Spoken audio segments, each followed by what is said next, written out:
from the deep, dark hollows of southeastern Kentucky, where the moonshine is strong, the stories are strange, and your neighbor is probably your cousin. This is Appalachia, not so quiet.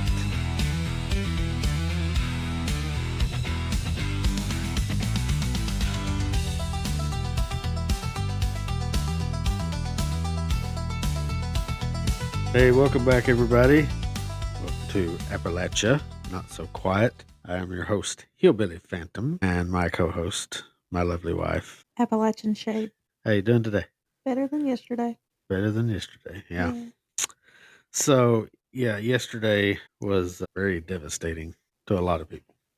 Especially if you were a mama. Now, if any of you have listened to our Wednesday podcast episode, Natasha Fugit Jones, we mentioned at the beginning of that episode the missing boy from Breathitt County, Jayden Spicer.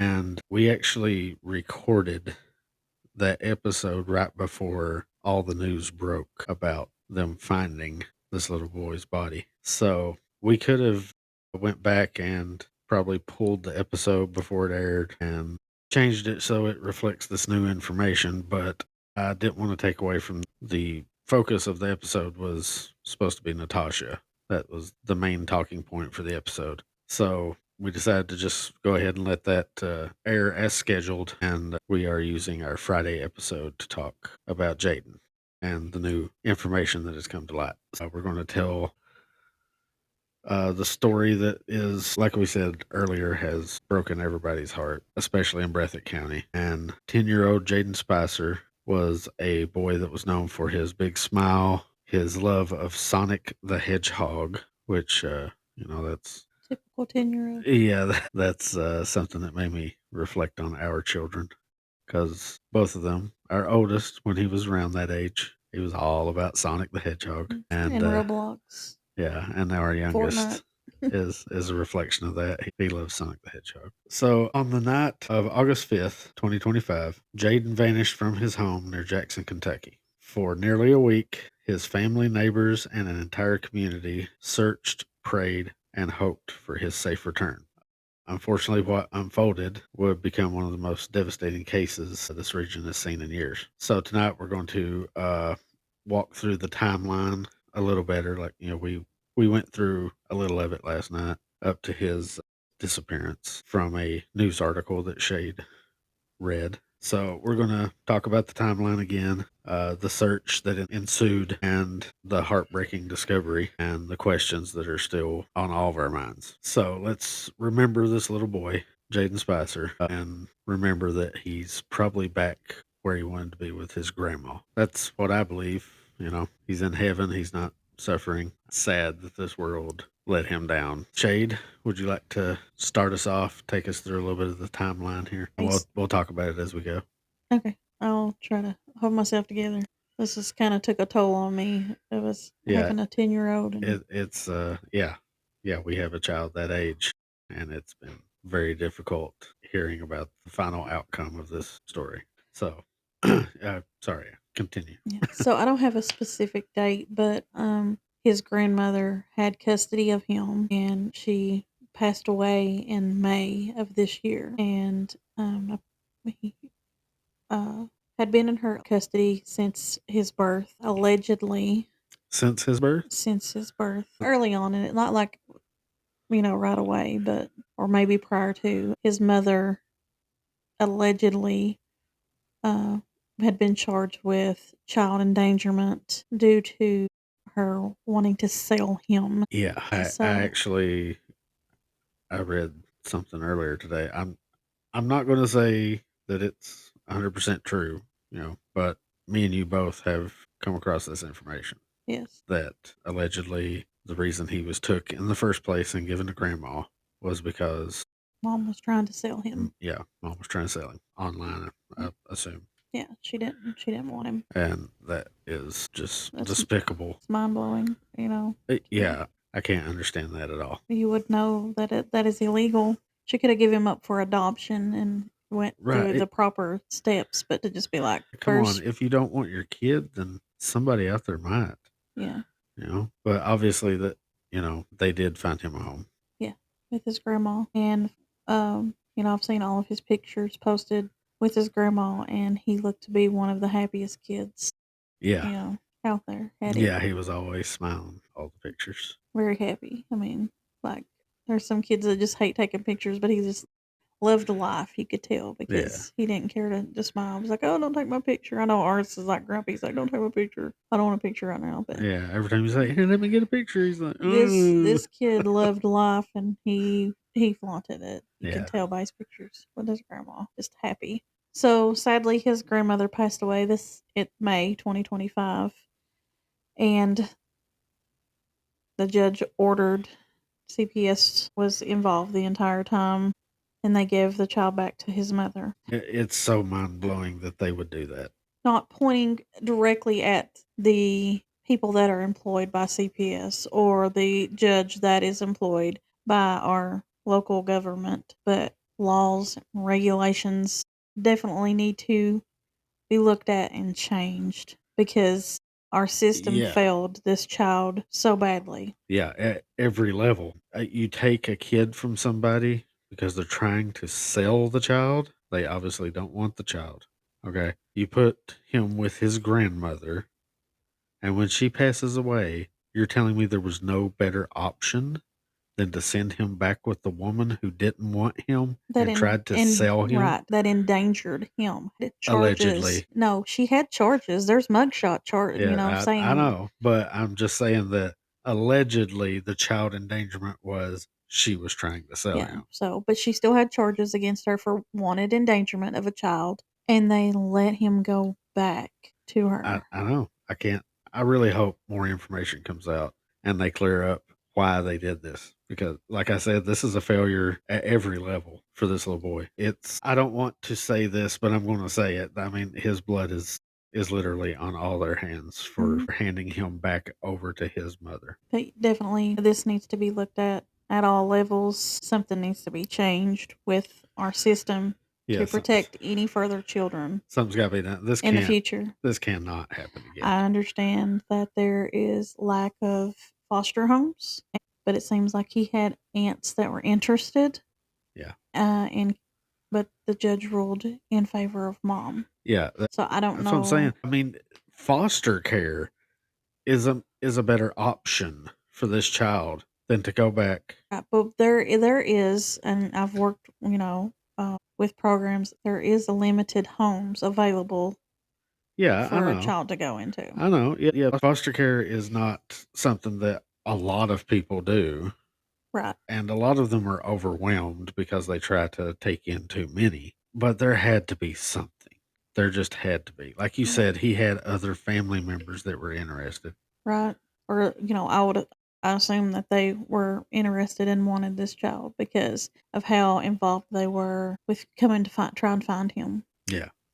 That they knew more about him than the mom did. The aunts knew a lot more about this child than the mom could ever have known. Yeah. If the story of her trying to sell him as a baby, if that's actually what happened, you show up to anybody's house with that story that, this kid tried to be sold by his mom, and most people are going to be like, oh my God, please. Yeah, come in. I'll take care of you for a little bit, at least until something better Opens up for you. opens up for you. I mean, I think anybody would be willing to help out a kid that's in that situation. We have a lot of kids that are in Yeah. terrible situations, and it's so frustrating that they can't get all the help that they need. I've always said that our government is going by this entire program wrong. Let's say that the reason she's child endangerment is because she was on drugs. Let's say that. So I understand people need recovery from drugs, but we also need to protect these children at all cost. And these drug facilities, adults can sign themselves out at any time. They can just be like, "Oh, it didn't work for me. Yeah, I'm gone." I don't like this. I want to get Yeah, high. even with the Casey's Law thing, I'm gone. Everybody's gonna be like, "Ugh, that's nothing but an orphanage." This wouldn't be an orphanage with community involvement. This could be a safe place for kids as kind of like a facility where they all have their own bedroom in their home county where they can still attend their local school Yeah. Someone, they have caretakers there. Foster homes, parent may be able to take in one person. Maybe they can take in two kids. And some people was like, well, I would take them in, but it's too much on my family. So that's a negative there. It's like, I can't bring them in around my kids. But those people that are willing to give them a moment of their time, maybe could go spend 3 or 4 hours with these kids, read them a bedtime story, tuck them in at night, help them with their homework, kind of like sounds like a nursing home facility, of course, but there's people there to love these kids, help them with their homework, be involved with them, take them to baseball practice, take them to football practice, like their sporting events, their extracurricular activities, take them to church, take them out to eat. But they're not there confined in that place all day long or all evening long. Give them some activities to do, but they're at home, safe in a bed every night and ready to go to school every morning, that they don't have to worry about if they're getting abused or if they're getting fed or they're getting a bath every night, that they're taken care of. It could be possible. If these parents want to get these kids back, they can do parenting classes. They can come and visit them, supervised visitation there, if these parents want to be involved and do better, instead of allowing them to put the parents in a facility. The kids can't even go visit them. Yeah. Make those parents want their kids back. Make them work for it if they really want their kids back. Yeah. That would be great. We have to protect these kids. And I'm sure there's probably uh, programs and facilities and things of that nature that are kind of like that. But the usual problem is, who's going to fund it? Who's going to pay for all this? And Right. That's why I'm you got saying some that say, "Oh, the government can take care of it." we're paying for these drug rehab facilities, out centers. They're not doing it. They're not. They're not. Yeah, They're I, not. I mean, sometimes it works, but Right. it doesn't seem like it's as But these people could go and visit the programs. They don't have to stay all night. That's just an added cost. It's more about the children now, protecting the children. yeah. Like I said, if these parents want to be involved, they'll give all of that up to be where their kids are. Hey, I'm all for that. I think we should redirect funding from some of these, uh, you know, Because there's things not, I consider, basically useless, and we could do stuff like that. yeah, there's just not enough foster homes to go around, and Yeah, it there's is a not. lot to bring a child in when you don't know what their background is or how they're going to react, or some I've known some foster parents have been falsely accused of things because these kids act out and they want to go home and be with their parents. So that's hard for people to say, I'll open my home up for, Right. you don't know what these kids are going through. Yeah. And at this facility, you can offer them 24-hour mental evaluation, mental health facility. Like they can come in and talk anytime. Psychiatric services. That they can eat anytime they want to. I know a past relative of mine used to do foster home, and she was like, lunchtime is at 12 o'clock. Don't ask to go to the refrigerator. Don't ask for a snack or anything like that. And I was just like, these kids, you know, probably didn't even have dinner last night. How can you tell them that Right. they can't have a snack? I don't know. It kind of made me mad. And these kids as well, when these parents do foster them, these foster homes, they do get money from the government to take care of these kids Right. monthly. Yeah. So instead of just giving foster parents a check, that money could follow those kids, like I said, and start a facility and have people there 24/7 and do really strict background checks on these kids to make sure that nothing happens to them, like make sure there's no child abuse charges and things like that against these people that want to come in and work with them. Yeah. Well, I mean, there's not even really any reason to take the money away from the foster system because that's still a good system. It is, Yeah, but where we're limited, we could take it from other. That's why I said let's just get rid of funding. Some of these ridiculous programs and everything. Like our president has done the whole Doge thing. yeah. They got rid of a lot of waste. Well, how about we make it not waste and we could put it towards things like you're talking about that could really help kids. USAID and all that. That was millions, billions of dollars, Mhm. billions of them. I mean, that could put these facilities in these rural communities that we have issues like this. I'm not saying they don't have it in other places. I'm just saying we want to protect our kids, so we should be Right. given the money and the tools to do that. And like I said, some people may think that it's a negative thing to put them in a facility, but some of these kids just want a peaceful night's sleep.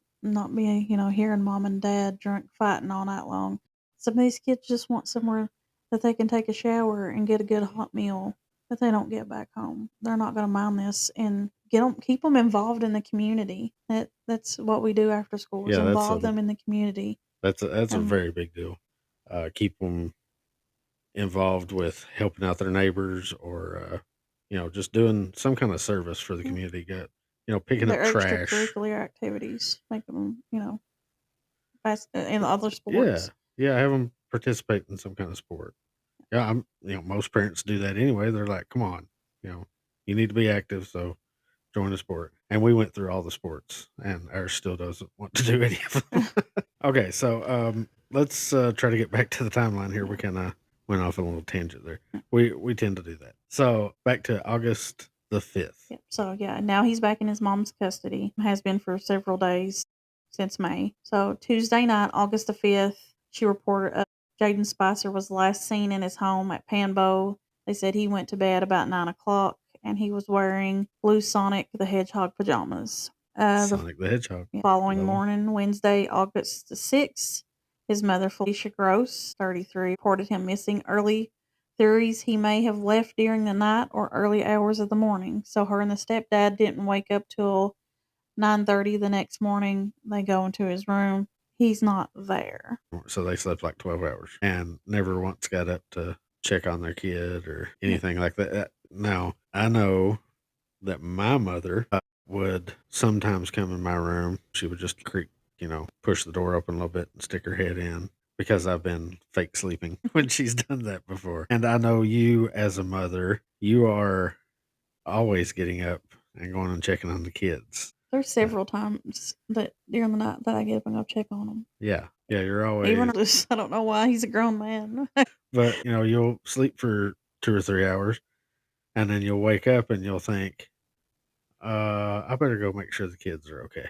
And you'll just go in there and do like my mom did. You just peek your head in, check on them. I'm sure sometimes they're fake sleeping as well. Check to make sure their chest is rising and falling. Just have to do that to know that they're breathing. So. Yeah. So I don't know how many mothers do this, but so far 2 for 2 Yeah. that I know of are always checking in on their kids. It's just some kind of instinct thing with mothers that wake up in the middle of the night and I wonder if the kids are okay.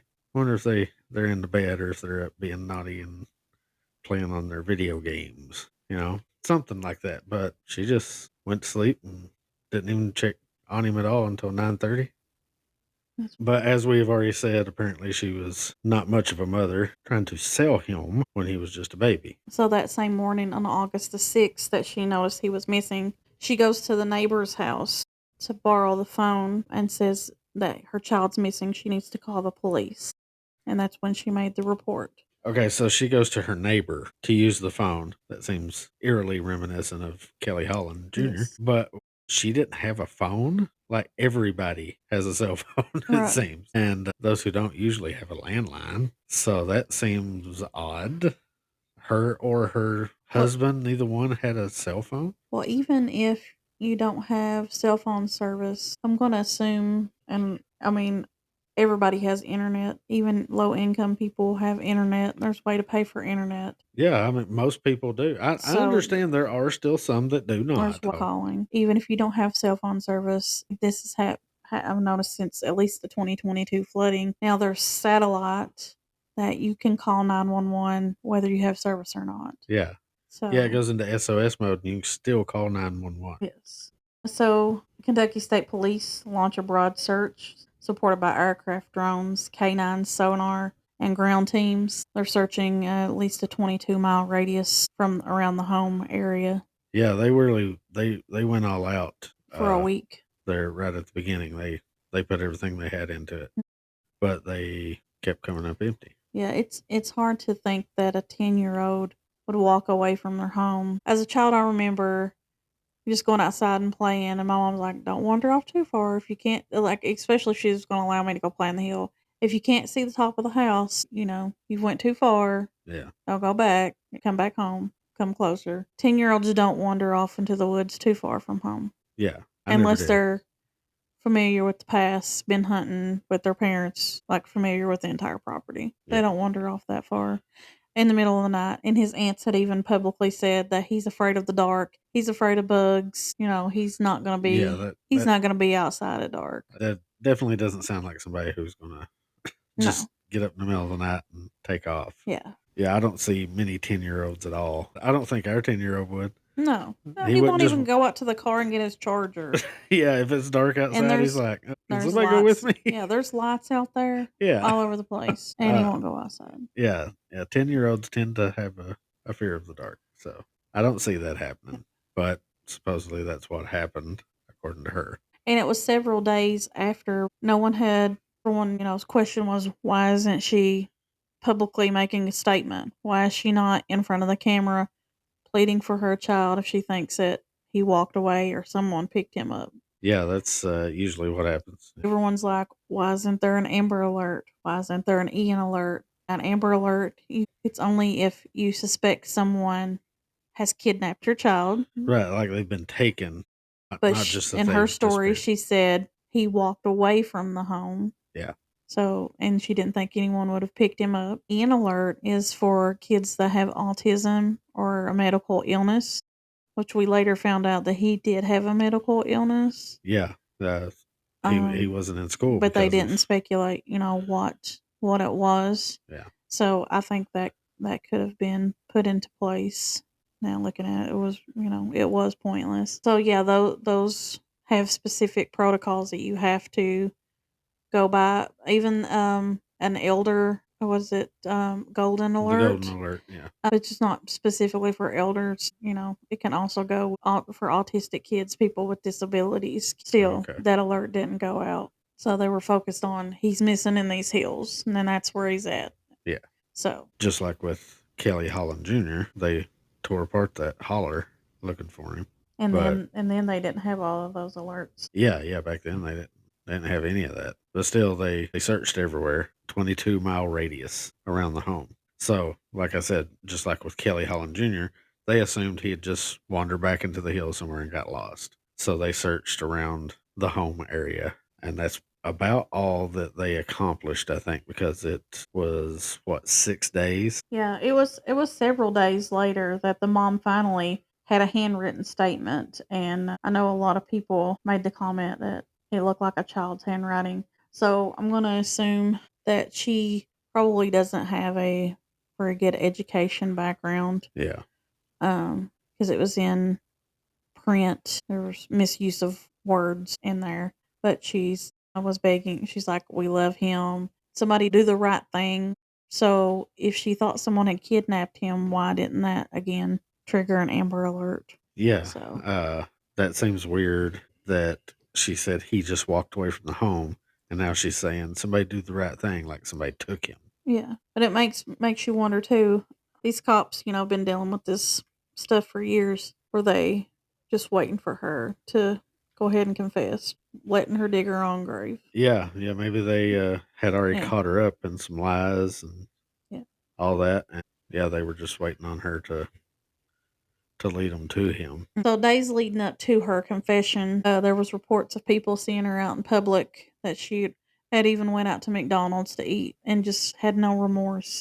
Didn't seem like worried at all. They didn't even go into the hill to help hunt for the child. And his aunts showed up and was like, "We're going to find our boy," Yeah. and they were making public appearances and things like, "She's not going to do it. Well, we're going to. We're going to find him." Yeah. One way or the other, we're going to find him. And I think the same day that the public seen her going to McDonald's, she had gone to an attorney's office and she had gone to the Jackson City Police to confess. Wow. Yeah. So people seen her out eating at McDonald's, and then she gets a lawyer and goes to the police to confess. Yeah. Now, didn't she already have a lawyer? I thought. Didn't they seek legal counsel or Not something? till like a couple days before she was to confess. Oh, okay. So it wasn't the same day that she Right. got a lawyer. It was just the last few days. Mhm. Okay. So one of the aunts that was out searching for him, her last time that she spoke with him was July 3rd.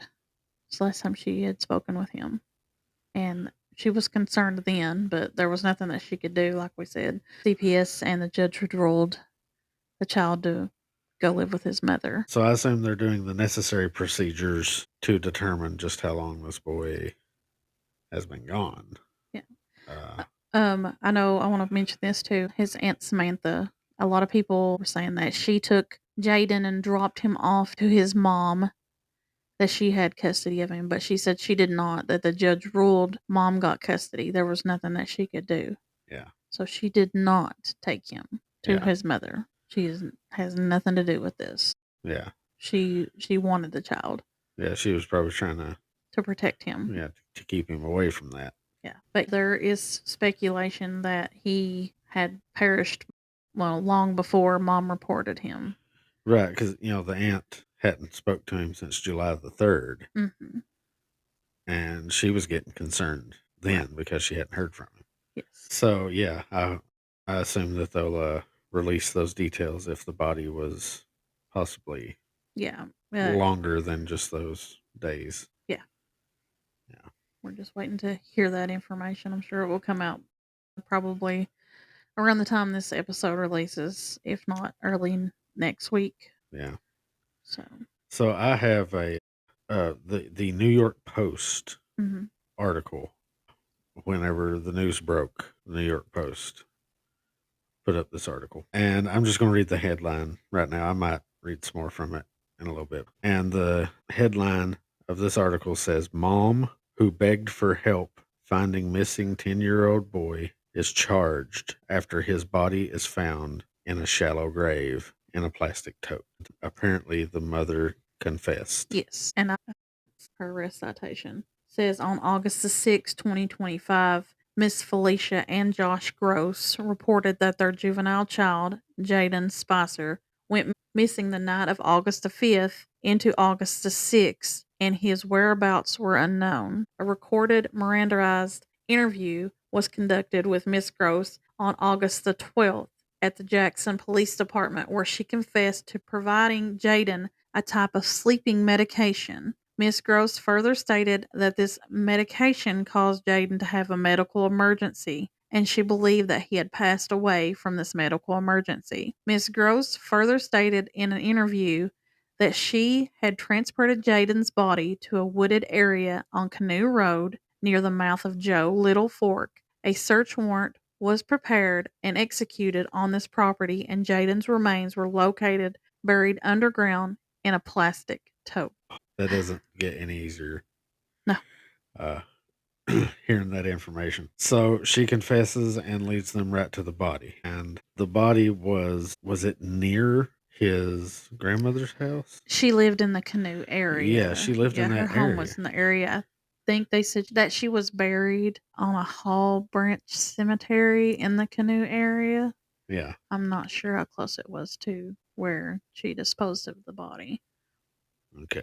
but it is in that area. Yeah, that's what I was thinking because there had been questions about, could he have possibly ran away back there to Canoe? Yeah. Because that's where his grandmother's house was, and he wanted to go back and be at grandma's house. If he was going to do it, 10-year-old, I could see him doing it during the day, but not at night. Yeah. So, according to Hatfield McCoy Museum Adventurers, Hatfield McCoy Museum Adventurers. Yes, this is the same man and lady, husband and wife, that found Joseph Couch when he shot those cars and people in Livingston on I-75. Yes, Yeah. near London, Livingston area, and they found his body after police had given up. Yeah. Yeah, the police searched for several days and couldn't find him, and then these people just wandered out into the woods. Just hey, we'll go looking for him. Yeah, and they found him. So they came to offer their efforts to Felicia and Josh, and they pulled in not directly in their driveway, but across just from their driveway in a open spot. Yeah. And his wife was getting on her boots, and he's recording. He's like, "Okay, we're prepping up to get ready," and she's getting her boots on. They were going to talk to. Yes, yeah, you can find this video on YouTube. They have a live YouTube that they do. Okay. And then he pans over to his left, and there's some plastic laying there, and he's like, is that just trash? And so he goes and flips up the plastic, and there's several articles of clothing of Jayden's there. Jayden's clothes. Yes, there's boots, there's shoes, there's a coat, a little Ziploc bag of like his underwear. There's a Ziploc bag that's got shirt in it, just all laying there. It kind of looks like trash. And he's like, why would this be laying here? But, looks like the parents would take it inside if the police had maybe used it to sniff out scent or something like that. Yeah. But they just left it laying there. And so they kind of track up the hill opposite side of where the parents' home is and is looking around. And Josh comes out and they holler at him. They're like, hey, would you mind doing an interview with us? And he's like, sure, but I'm limited on what I'm allowed to say due to my attorney saying don't say a lot. Okay, so this And is probably right when they got the lawyer. yeah, Or this is the this mom is the got the lawyer. same day that she confesses. Oh, this is the same day. Yes, So these two interviewed her the right same before day. she confessed. Yes. Wow. Yeah. So they approach their property and it's talking to Josh and Felicia and they ask about the clothing and they tell them that the police just left it out there that the clothes were moldy so they didn't bring them back in. What? Yeah. That doesn't make any sense. No. The police took his clothes out there And just throwed them across the street. put his underwear in a Ziploc bag. What? It looks like, And then if just they were left it there. right, Like, if they were collecting that for evidence, yeah, plausible, but they're not going to leave evidence laying on the ground and not collect yeah, it. just And that's at the time, the ridiculous. police are not even searching in that area. So, So yeah, they called off the search. So they wasn't even around. and they question them. They're like, so, he recently lost his grandma. And they're like, yeah. And they're like, well, could he have been grieving her? And Josh was like, oh, yeah, he was grieving grandma, very hard. Oh yeah. And they're like, well, where is grandma buried? And they're like, was buried over in the canoe area. And the man and woman's like, well, could he be in the canoe area? Would he have walked to grandma's grave or where grandma lived? He was missing her so bad. They're like, oh no, there's no way he's gone that far. A kid's not going to travel that far. So they're trying to just encourage them from going that area and looking for him. And it just didn't sit right with them about the clothing laying there and being moldy, and the police not either taking them or the family not taking them in the house because they said there was not any mold on the clothes at all. Okay. So, and then this couple goes and follows up with the police and was like, none of this is sitting right. And they're the ones that kind of said, we should probably look in the canoe area and see if he's over there. So these people show up, they find this clothing, they talk to the mom and stepdad. Something about their story doesn't add up. Like I said, the whole idea that maybe he went back to grandma's house, that was kind of a theory. And, they bring it up to him and they're like, oh, no. No way. Yeah, he couldn't have gone that far. Maybe if somebody drove him there, I think one of them said that. Maybe if somebody drove him there, but I don't see him going that far on foot. Yeah. They also disclosed to the couple as well, not what the medical reason was, but they asked it, well, wasn't he supposed to start school the day that you all found that he's missing? They're like, oh, no, he had a medical issue. He wasn't going to be in school. He Yeah, he had wasn't going to school. some kind of medical problem, and that was keeping him out of school.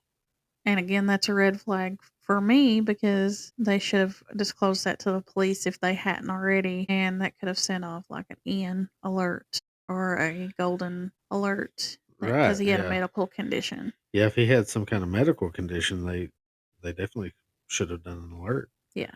That is bizarre. These people that found the I-75 shooter, they come in, they start asking questions, and they see these weird things. And right after that, the mom confesses. That is wild. And the police come pick her up, and she willingly takes them to find Jayden's body. Took them right to the spot. Yes, they travel to canoe, and this group actually, this man and husband go with them, and they found him in a wooded area in a field close to a creek in a shallow grave, buried in a plastic tote. So that's just crazy. You think that maybe these people showed up and saw what they saw and talked to the people, and then after they left, they were like, "Oh crap, they're going to the police." Yeah, because They're they gonna kind know of everything. in the interview with Josh and Felicia, the Hatfield McCoy group were like, the police had completely give up on finding the couch guy, but we didn't, and we found him. Yeah. So we will find your son, and we're not going to stop till we do.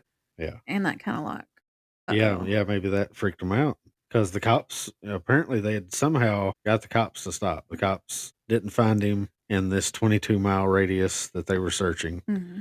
But they were getting ready to expand their search more further out. Right. Yeah. And they're like, well, he's obviously not there, so let's regroup and let's figure out a new plan. And before they can even figure out a new plan, she comes along and confesses. Mm-hmm. So that's crazy that this husband and wife team, these little wannabe detectives, I guess, They're doing a good job. Yeah. I mean, that's just wow. That's phenomenal. So the mom has confessed after this team has visited her.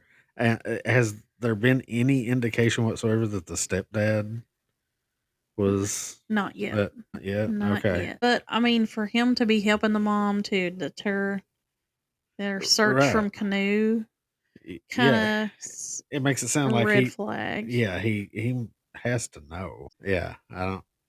This is my thing. The kid looks to maybe weigh between 80 to 100 pounds. Dead weight's really heavy. Oh yeah. Even, you know what I'm saying? You can say 80 pounds, it's heavy. I struggle lifting 50 to 60 pound bag of dog food. Yeah. Yeah, me too. I mean, I'm not any kind of putting things in a tote. Bodybuilder either. You know, when we were moving, Yeah. I couldn't lift a heavy tote. You have to hold your arms out. Yeah. Oh God, some of those were so heavy. Someone helped her lift that. Had to. Yeah. Someone helped her lift that tote. There's no doubt about it. There's no way she did that on her own. Speculating, of course, but I'm thinking that the stepdad had to be involved somehow. Someone helped her. Yeah. Definitely.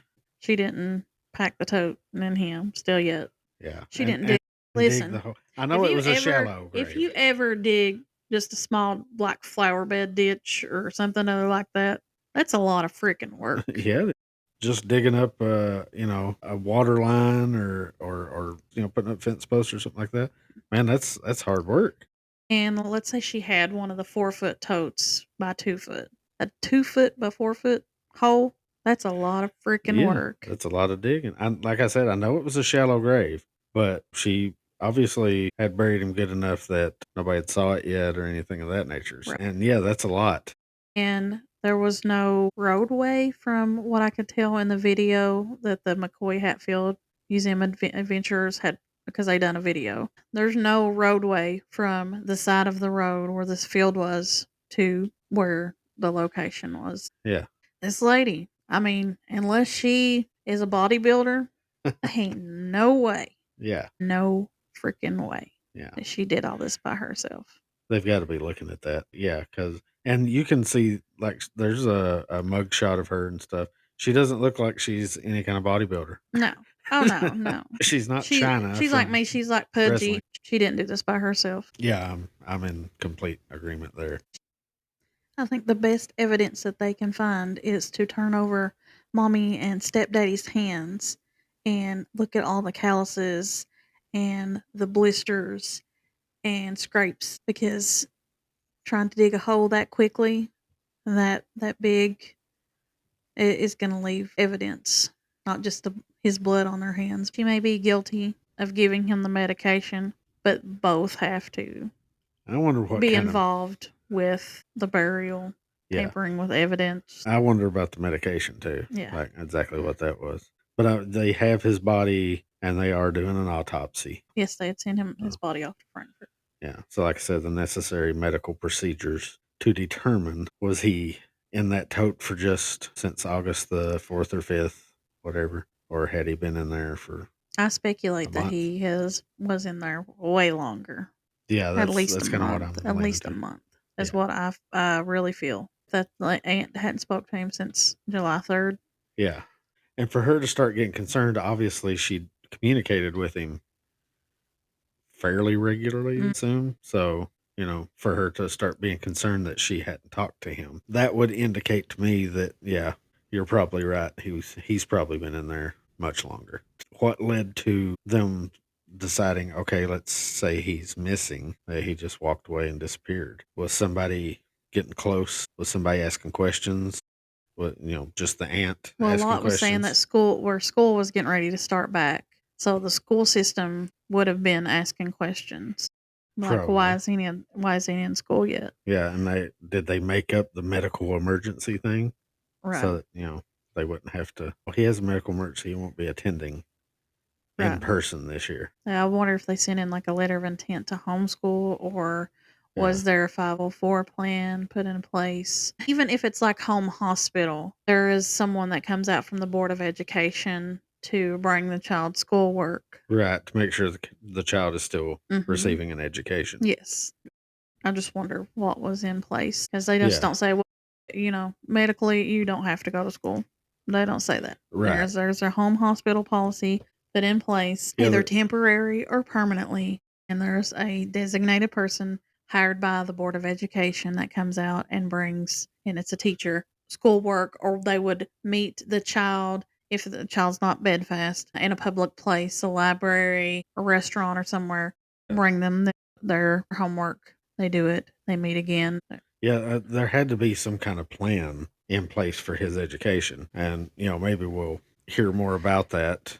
And Is that what led them to? and due to the nature of her letter and not having complete sentences, using words, Yeah, printing look like a child's misspelling? handwriting. Yeah, Yeah, she wasn't capable of homeschooling her child to the education standards that he needed. I don't even think she knew what she was doing if she was going to homeschool him or how to go about that route.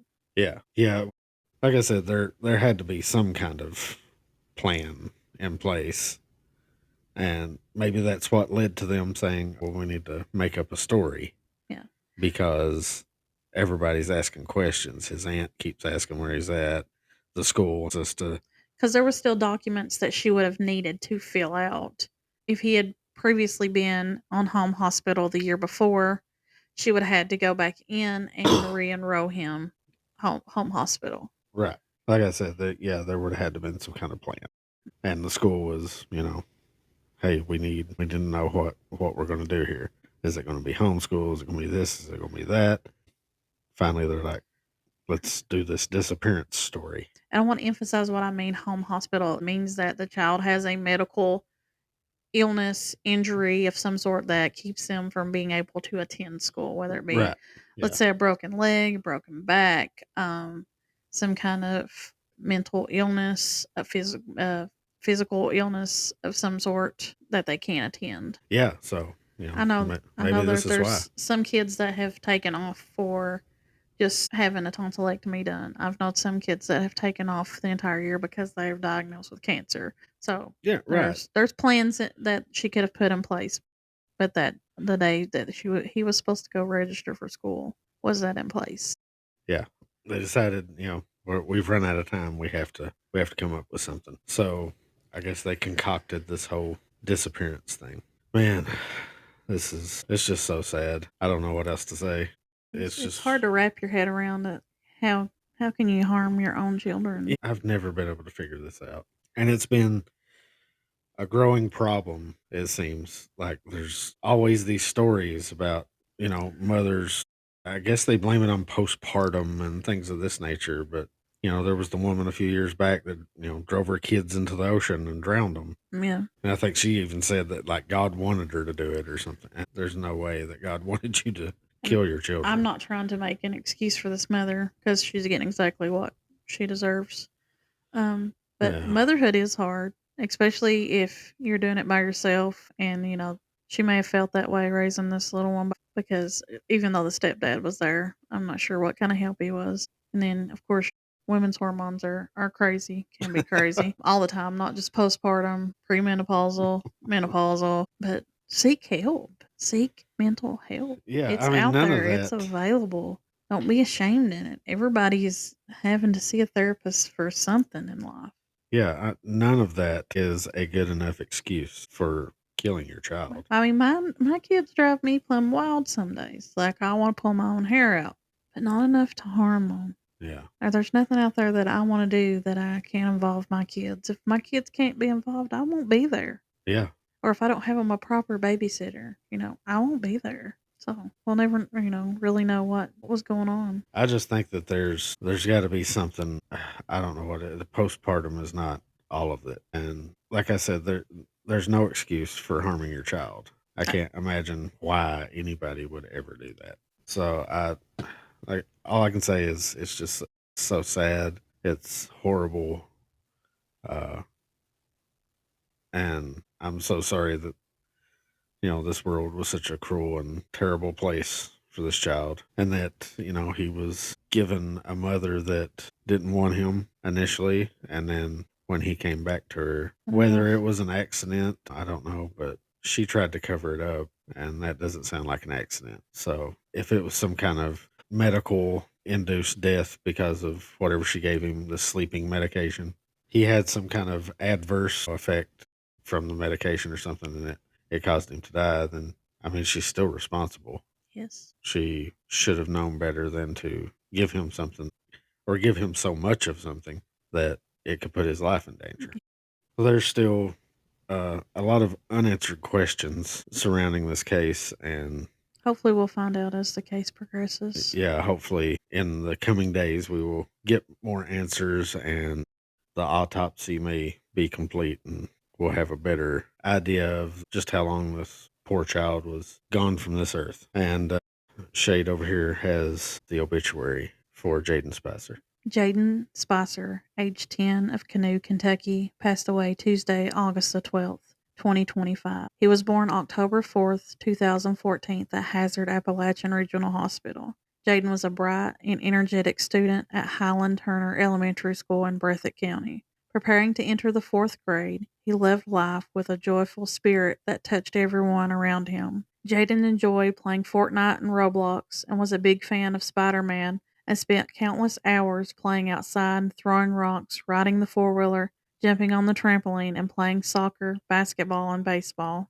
He is survived by his aunts Samantha Brunty and Chai Salyers, Uncle Michael Hayes, sister Maya Spicer, Olivia Spicer, brother Hunter Gross, River Gross, and Fisher Gross, and like a grandmother, Linda Sayers. He also leaves behind a host of cousins and many dear friends who miss him deeply. Jayden was preceded in death by his grandmother, Shirley Faye Johnson, who was lovingly raising him until she passed away in May of this year. Jayden's playful laughter, kind heart, and adventurous nature will remain in the hearts of all who knew him. Though his time here was far too short, the love he shared will last forever, and the funeral date and time will be posted as soon as available. So they don't have a actual funeral arrangements yet. There's Now, just the I obituary. I'm sure it will probably update soon. I Yeah. know the aunts were trying to gather money to pay for the funeral, and a community member, I think someone that owned the funeral home, has offered to pay for everything, no charge. Oh wow, So, but that's they're incredible. still trying to gather donations though, because a lot of people don't want the owner to have to absorb all of that. They want to help out as well. So, That's awesome. once you find out what funeral home it's at, donate, help these people out Yeah. because this is so unexpected. Yeah, you definitely don't expect something like this to happen. And I choose to, with all the sadness and the horrific circumstances surrounding this case, I try to look at, the brighter side, the silver lining, as it were, that this child is in heaven with his grandma. Where he wanted to be, Yeah, happy again, smiling, just like in those pictures. away from anyone that could harm him. Yeah, he doesn't have to suffer anymore. He doesn't have to deal with a mother that didn't want him. He doesn't have to deal with the pain or And to me, that would be a hard burden to hang to all of your life, knowing that your mom didn't want you. yeah, I can't imagine that. Yeah. I don't know what drives these women to harm their children, but man, we've got to figure it out. Yeah. These kids, Women's they mental deserve health better. is very important. Yeah, it It needs is. to be heavily researched. Yeah. Well, men's health is important as well. Men's mental health, but yeah, there's something. I don't know. I don't want to. You don't so often see a lot of men. I mean, it's not as common. let's say, as Yeah. women harming their children. Yeah, I don't want to speculate and piss a bunch of people off, piss a bunch of women off, but it's, statistically, it's just outrageous how often it's the mother Mm. who harms the children. And, it was always it's the dads beating their kids with a belt, that was the thing that we always heard back in the day. And we got our butts busted with a belt, but it was discipline. It wasn't, intentionally harming your child, some kind of evil, ha ha ha, I'm going to beat you, Yeah. thing. It was just discipline. Or I don't feel like dealing with you today. Here, take this. Yeah, and when you look at the statistics, yeah, it's just overwhelmingly it's the mothers, and man, we got to do something And about if you this. get to the point that you can't just deal with your kids, call someone. Call the police. Have somebody just come sit with them for a couple hours. Give you a break. You need a break, honestly. And Yeah. that's one of the reasons you should have them in extracurricular activities. Make them be Yeah. involved. That gives you a break. Sometimes moms need a break. It's hard being a mom. It is. And, women get a lot more time with their kids than men do. Usually men work later, and women basically take care of everything. Take care of the kids, take care of the housework, and it adds up. It does. It can break you. Yeah, it can be a major burden. But like I said, no matter, what you may go through in this life, there's absolutely no reason to harm a child. Yeah, if you're having a rough day, just be like, listen, I'm really having a mental breakdown today. Can you just take them for 20 minutes and give me time? Like, there's no shame in asking. I guarantee you there's plenty of teenage girls out there that would take a babysitting gig. Oh, yeah. They'd take $20 to sit and watch your little one for like a few hours. Something's got to be done. Yeah. It's just we can't let this happen again. No. This is just beyond awful. And ever since all this news broke, we've been talking about it a lot and reading about it a lot. Things that could be done, put in place possibly to protect these kids. Yeah, I hope something can be done. I hope the Lord blesses us with enough money that we can just do it ourselves. Oh yeah, that'd be great. Yeah, because I would definitely start that center up. Just we have all kinds them. of good ideas. We try. Yeah, it may be a complete flop, but we can try. Yeah, we still try. Because having these kids in and out of foster homes, maybe one day they'll be at this home, and the next day they'll spend a week at another, and they're just like, I just can't handle them, and so they got to move to another. If they had just a stationary place to always be home to go back to until their parents straightened up or someone can adopt them fully. Yeah. Like I said, the foster care system is fantastic, but it's just really overwhelmed. Yeah. Right now. It's so hard on these foster homes, orphanages. They're not able to deal with the number of kids that are needing help these days. So, yeah, we definitely need. Or look at women's health differently. There's women out there that don't want to have children. I don't know why we have laws in place that we have to wait till they have at least 2 children to get their tubes done. Yeah. Let them. Let them do it. That's another good discussion right there. I don't understand that. I mean, I'm kind of all for life, but Right. yeah, if somebody, you're seriously you don't want kids, if you're just like, yeah, I don't want to have kids. I don't want to deal with that. And apparently it's reversible. So I don't know if it works any better, afterwards, but still, yeah, I mean, it is possible if you to learn, reverse it. It is possible to reverse it, and same thing with men. They can get a vasectomy and it can be reversed. But like I said, it may not be 100% like you were before. So yeah, you made that decision, right? Live with it. Like later on, you decide you want to try to have kids. You can try to reverse it. And it seems to be fairly successful reversing it. So yeah, that's something I've never understood is why they don't. If people say I don't want to have kids, just tie my tubes, or just give me a vasectomy, just go ahead and do it. I mean, end of story. Now, do I think a 16-year-old girl needs to be able to make that decision? No. You can go ahead and start educating them. Yeah. On all this, it's like it was a taboo thing. When years you're ago. When you're an adult, when you're of age, and you still feel this way, you're an adult. You can do what you want to do, and the doctors should go ahead and let you do it. But you should be educated. Sex education has become a pretty big deal. When we were growing up, when we were in school, they started having the mandatory. You have to give the birds and bees talk. In health class, you would have the reproductive system explanation and all that, and how it all worked and how babies were made. Right. And yeah, they keep harping on this sexual education. We need to educate our kids more, but it's like they're not doing. Their idea of educating the kids is saying, "Here's some free condoms. Go do whatever you want," and that's just not the way you handle it. Or if you don't there want needs to be it, actual if you don't education. want it, here, have an abortion. Yeah, it's outrageous. We're kind of going off on a rant again. There's just so many options that Yeah, women can take to if you don't want your child. yeah, But I can guarantee you, there's a loving family out there that's looking to adopt a child, yeah, not to sell it. yeah, You know, yeah. Don't sell your child. give it to a But if loving you go through the family. proper channels and do an adoption and everything. That would be, to me, that's the number one thing you should do. If you don't want it, give it to somebody. Because I have friends that have been trying for years to have kids, and that's all they want is to be blessed with one. Right. And the whole adoption thing needs to be looked at too, because it's outrageously difficult. And these people just want to get a loving home to a kid because they can't have one of their own or something like of that nature. And there's so many loopholes. Yeah. Yeah, you got to jump through a lot of hoops and cut through a lot of red tape for adoption. And it's so costly too. And it's expensive. It's ridiculous. But we're going to call it here because, like I said, we kind of went off on a tangent.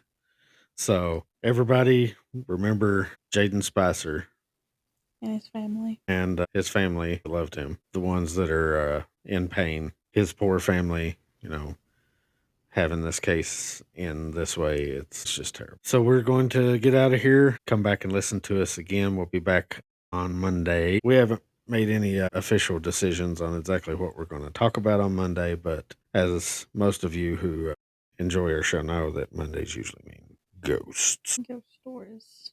Ghost stories. Haints and boogers. That's right. So from us to you, thank you so much for listening. You can check us out on Spotify, Amazon Music, Audible, Apple Podcast, iHeartRadio. We have a TikTok. We have an X account. Like, share, comment. Follow. Tell your friends. Yeah, be sure to follow Yes. and share. We are now up to 400 streams. Once we get to 500, we need to do like a T-shirt giveaway or something. Yeah, a special 500th episode. T-shirt, mug, maybe. Give away something. Yeah, that's a good idea. Because, yeah, we actually are looking into making some merch, some T-shirts and things of that nature. So T-shirts, hats, all we'll that keep good y'all. stuff. Yeah, we'll keep y'all informed on all that. So come back and join us Monday. Until then, I'm Hillbilly Phantom.